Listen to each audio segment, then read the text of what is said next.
সুপ্রিয় শ্রোতাবিন্দু, শুরু করছি উন্নয়ন বিষয়ক অনুষ্ঠান উন্নয়ন ধারা, সৌজন্যে ক্ষুদ্র ঋণ কর্মসূচি এসকেএস ফাউন্ডেশন। এসকেএস ফাউন্ডেশন দীর্ঘদিন ধরে ক্ষুদ্র ঋণের মাধ্যমে গ্রামীণ দারিদ্র জনগোষ্ঠীর আত্মনির্ভরশীলতা, কর্মসংস্থান ও জীবনমান উন্নয়নে গুরুত্বপূর্ণ ভূমিকা রেখে চলেছে। এই কর্মসূচির মাধ্যমে বহু পরিবার এখন স্বাবলম্বী, বহু নারী হয়ে উঠেছেন উদ্যোক্তা এবং সমাজে ইতিবাচক পরিবর্তনের দৃষ্টান্ত স্থাপন করেছেন। আজকে আমাদের সঙ্গে আলোচনায় রয়েছেন দুজন অতিথি। প্রথমেই আছেন এসকেএস ফাউন্ডেশনের একজন দায়িত্বশীল শাখা ব্যবস্থাপক মোহাম্মদ মিজানুর রহমান, সাদুল্লাপুর ভাতগ্রাম ব্রাঞ্চ, যিনি আমাদের এই ক্ষুদ্র ঋণ কার্যক্রমের বাস্তব চিত্র ও সাফল্যের কথা জানাবেন। আরেকজন বিশেষ অতিথি হলেন একজন সফল উপকারভোগী, যিনি এসকেএসের ক্ষুদ্র ঋণ নিয়ে জীবনে এনেছেন আমূল পরিবর্তন, মোহাম্মদ সাদ্দাম মিয়া, জলপাই মহিলা সমিতি, ভাতগ্রাম, সাদুল্লাপুর। প্রিয় অতিথি মহোদয়, আপনাদের দুজনকেই স্বাগতম আমাদের স্টুডিওতে। কেমন আছেন আপনারা? আলহামদুলিল্লাহ। তো শুরুতেই জানতে চাচ্ছি, শাখা ব্যবস্থাপক মোহাম্মদ মিজানুর রহমান, আপনি তো আপনার এই এসকেএসের সাথে যুক্ত হওয়ার কতদিন হলো বা কতদিন থেকে এই কার্যক্রমের সাথে যুক্ত আছেন? আমি 2016 সাল থেকে এখন পর্যন্ত এসকেএস ফাউন্ডেশনে কর্মরত আছি। জি, এখন তো আপনি সাদুল্লাপুর ভাতগ্রাম শাখা ব্যবস্থাপকে কাজ করছেন। তো আপনি তো দীর্ঘদিন থেকে ক্ষুদ্র ঋণের সাথে কাজ করে যাচ্ছেন আর কি। তো আপনার কি মনে হয় এই ক্ষুদ্র ঋণ কর্মসূচির উদ্দেশ্যটা কি? আসলে ক্ষুদ্র ঋণের কর্মসূচি একটাই উদ্দেশ্য, যে আসলে জীবনযাত্রার মান উন্নয়ন করা। জি, কারণ জীবনযাত্রার মান উন্নয়ন করতে গেলে অবশ্যই অর্থের প্রয়োজন, আর অর্থ না হলে জীবনযাত্রার মান উন্নয়ন করা একটু সমস্যাই। আমরা ক্ষুদ্র ঋণের মাধ্যমে অত্র ইউনিয়নের ভাতগ্রাম ইউনিয়ন এবং ইদুলপুর, খোদ্দ কমরপুর ইউনিয়নের 4টা ইউনিয়নের লোকজনকে ক্ষুদ্র ঋণের পাশাপাশি আমরা তাদেরকে আর্থিকভাবে সহায়তা করতেছি এবং মৌখিকভাবে আমরা তাদেরকে কিছু পরামর্শ দিচ্ছি। আমরা বিভিন্ন প্রজেক্ট ওখানে আমরা কাজ করতেছি। এই প্রজেক্টের আওতায় আসলে শুধু ঋণ দিয়ে মানুষকে উন্নয়ন করা সম্ভব নয়, এবং সেই সাথে আমরা তাদের যে আর্থসামাজিক উন্নয়ন থেকে শুরু করে এবং পরিবেশ বিষয়টা আমরা অর্থ দিচ্ছি, এবং তাদেরকে তারা অর্থটা কোন কাজে ব্যবহার করবে, পরামর্শ এদিকভাবে আমরা তাদেরকে সাপোর্ট। তো আমরা এই বিষয়টাতে আসবো, আস্তে আস্তে আসবো। তো চলে যেতে চাই মোহাম্মদ সাদ্দাম মিয়ার কাছে, যিনি আমাদের একজন উপকারভোগী, এসকেএস কাছে ঋণ নিয়ে উপকারভোগী হয়েছেন। তো আপনি কবে থেকে এই এসকেএসের সাথে যুক্ত হলেন? আমি 2018 সাল থেকে। জি, তো আপনার এই শুরুর গল্পটা কীরকম ছিল?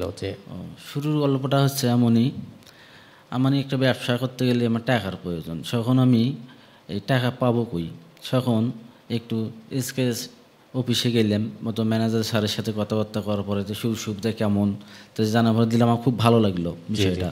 তাহলে আমার বউকে নিয়ে গেলাম, নিয়ে যাওয়ার পরে ভর্তি হইলাম। হওয়ার পরে আমি 20,000 টাকা ঋণ দিল। 20,000 টাকা ঋণ দেওয়া তো ব্যবসা প্রতিষ্ঠান আমি চালু করলাম। এর ফাঁকে চলতে চলতে একটা গরু কিনলাম। গরুটা পালতে থেকে অনেক দিন পরে একটা বাচ্চা দিল। বাচ্চার থেকে অনেকটা সমুদ্র আমি হয়ে গেলাম। এখন মোট আমার 5টা গরু হয়ে গেল থেকে। যে তাহলে আপনি শুরুতেই ঋণ গ্রহণ করেছিলেন, 20,000 টাকা দিয়ে শুরু করেছিলেন। হ্যাঁ। তো আপনি এসকেএসের খবর পেলেন কোথায়? যে এত এনজিও থাকতে আপনি এসকেএসের খবর পেলেন কোথায়? আমার গ্রামেতে একটা শাখা তৈরি হলো, একটা মানে মাঠ পর্যায়ে একটা শাখা তৈরি হলো। তখন আমি এখানে শুনলাম অন্য সদস্যের মুখে, শোনা পরে যখন ম্যানেজার স্যারের সাথে যোগাযোগ করলাম। যোগাযোগ পরে ম্যানেজার স্যারের সাথে কথা আমার ভালো লাগলো। তারপর তো বিস্তারিত আমি আমার ওয়াইফকে নিয়ে ঋণটা নিলাম। এর থেকে আমার জীবনযাত্রা শুরু হলো। জি, ধন্যবাদ। তো মিজানুর রহমান ভাই, তো আপনাদের কাছে যে গেলেন এই সাদ্দাম মিয়া, তো এরকম সাদ্দাম মিয়া আরও তো অনেক উপকারভোগী আপনাদের শাখায় রয়েছেন।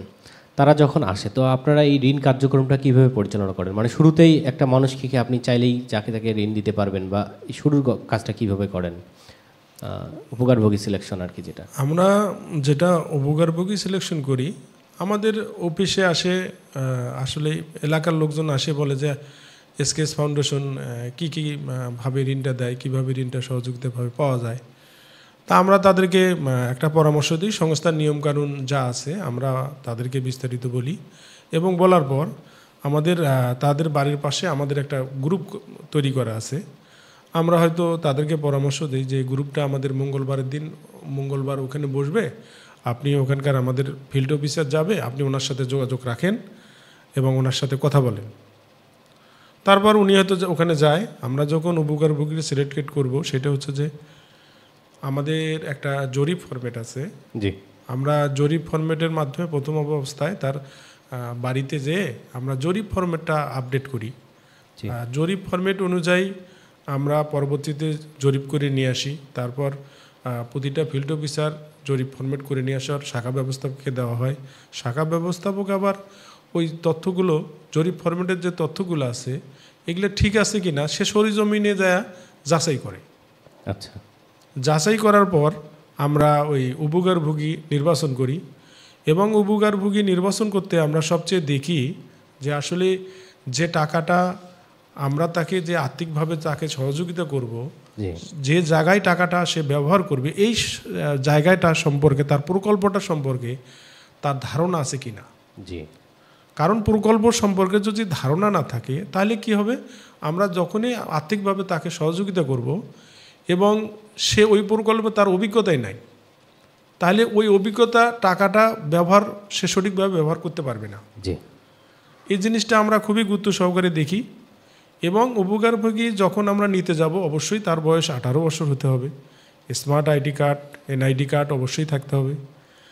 আর আমরা যে টাকাটা সে নেবে, নিয়ে আসলে তার সে উন্নয়ন করার পর তার পারিবারিক চাহিদা, মৌলিক যে চাহিদাগুলো আছে মিটের পর আমাদের টাকাটা সে পেমেন্ট দিতে পারবে কি না সেটাও আমরা চিন্তাভাবনা করি। আসলে ওই একটা আগে আমি একটা কথা বললাম, আসলে প্রকল্প সম্পর্কে যদি অভিজ্ঞতা না থাকে তাহলে আসলে কোনো ব্যক্তি ভালো কিছু করতে পারবে না।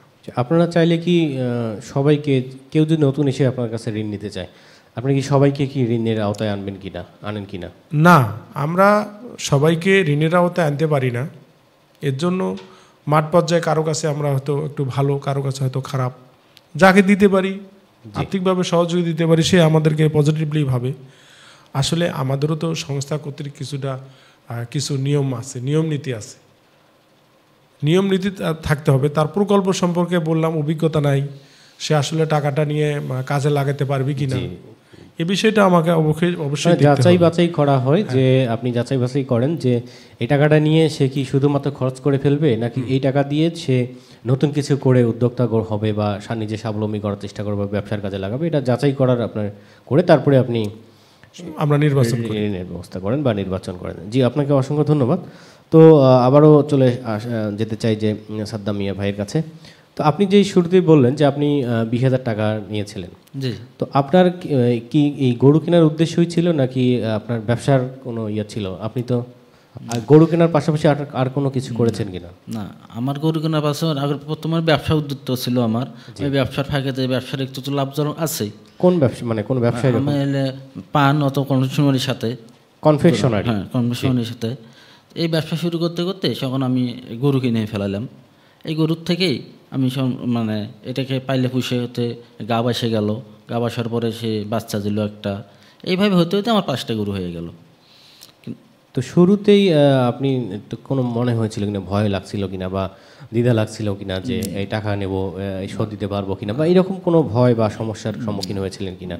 ভয় এমন একটা কি যে আমি ঋণ নিচ্ছি, আমার ঋণ শোধ করতে হবে। জি জি, যে এই ঋণ যে আমার খুব মানে চেষ্টাই ছিল, যে আসলে আমার ভিতরে খুব কাজ করছে এটা, যে আমি আজকে 20,000 টাকা ঋণ নিলাম, ভবিষ্যতে আমি 50,000 টাকা নিতে পারি, কিন্তু আমাকে নেন স্যারের সাথে মাঠকর্মী সে ভালো ব্যবহার করতে হবে, নেন ভালো করতে হবে।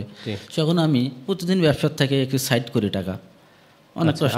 কনফেকশনারির দোকানের যে ব্যবসা, সেই ব্যবসা থেকে আপনি প্রতিদিন কিছু ব্যবসার একটা অংশ রেখে দিতেন। তুলে সপ্তাহে আমার কিস্তি, পরে পরিবর্তন আমি যখন আমার কিস্তি মঙ্গলবার দিন পরে যখন আমি বাড়ি এলে টাকাটা আমি দিয়ে আসি, দেওয়ার পর বাড়ি এলে মানে এখানে কেন্দ্রে যা টাকাটা দেয়। তো এইভাবে আমি দীর্ঘদিন থেকে আমি চলে আসতেছি, তাতে আমার কোনো সমস্যা হয় না। তারপর তো আমাদের এলাকার ম্যানেজার আছে শাখার, সেই মাঠে ঘুরে পরামর্শ দেওয়ার পরে সাদ্দাম ঠিক আছে, তুমি যেভাবে চলতেছো অনেক সদস্যের ভিতরে তুমি ভালো আছো, তুমি আরও এগিয়ে যাও, তোমাকে টাকা আমরা বেশি দেবো, আরও বড় কিছু ধরনের ঝুঁকি নাও তুমি। আচ্ছা, তাহলে এসকেএস এর সেই শাখা ব্যবস্থাপক বা মাঠকর্মী যারাই হোক না কেন আপনাকে এই সাহসও প্রদান করেছিল যে আপনি জি জি যে শুধুমাত্র আপনার ভয় পাওয়ার কোনো কারণ নেই, আপনি জি, সাফল্য। যে অসংখ্য ধন্যবাদ আপনাকে।